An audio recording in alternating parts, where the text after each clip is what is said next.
আছেন আপনারা? আলহামদুলিল্লাহ, ধন্যবাদ। আসসালামু আলাইকুম। মাহেরপুর হাফেজিয়া এতিমখানা, তো এখানে আমি চলে আসলাম। এখানে মোটামুটি 25 জন ছাত্র আছে এতিম, সবাই এতিম না, তো কয়েকজন এতিম আছে। তো এখানে চলে আসলাম আমি একটু একবেলার খাবারের ব্যবস্থা করার জন্য। তো হুজুরের সাথে কথা বললাম, সন্ধ্যাবেলা কিংবা আগামীকালকে একবেলা খাবার দিব। তো এইখানে যে কয়জন আছে বাকিগুলো অনুপস্থিত, ইনশাল্লাহ চলে আসবে। তো এই ধরনের সামাজিক কাজগুলা আমার করার খুব ইচ্ছা। তো ইনশাল্লাহ আপনারা পাশে থাকবেন এবং উৎসাহিত করবেন। এইটা হলো আপনাদের মাহেরপুর জঙ্গলিপুরের মাঝামাঝি একটা জায়গা। এই যে মেন রোড দেখাও, এই যে মেন রোডের পাশেই। তো আপনারা অনেকেই দেখছেন।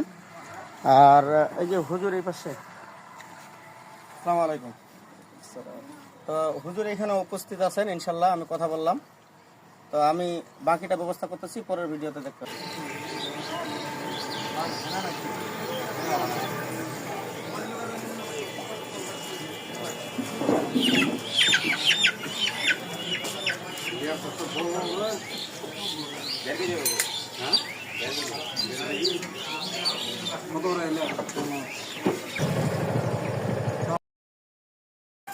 এক কেজি হলো আপনার পেঁয়াজ আর 4 কেজি চাল নিছি। আর মুরগি নিলাম কয়টা জানো? একটা নারী বেশি দিই, 1 2 3 4 5টা ইনশাল্লাহ। তো আপনি শুরু করেন, জবাই করে নেবেন নাকি? নেন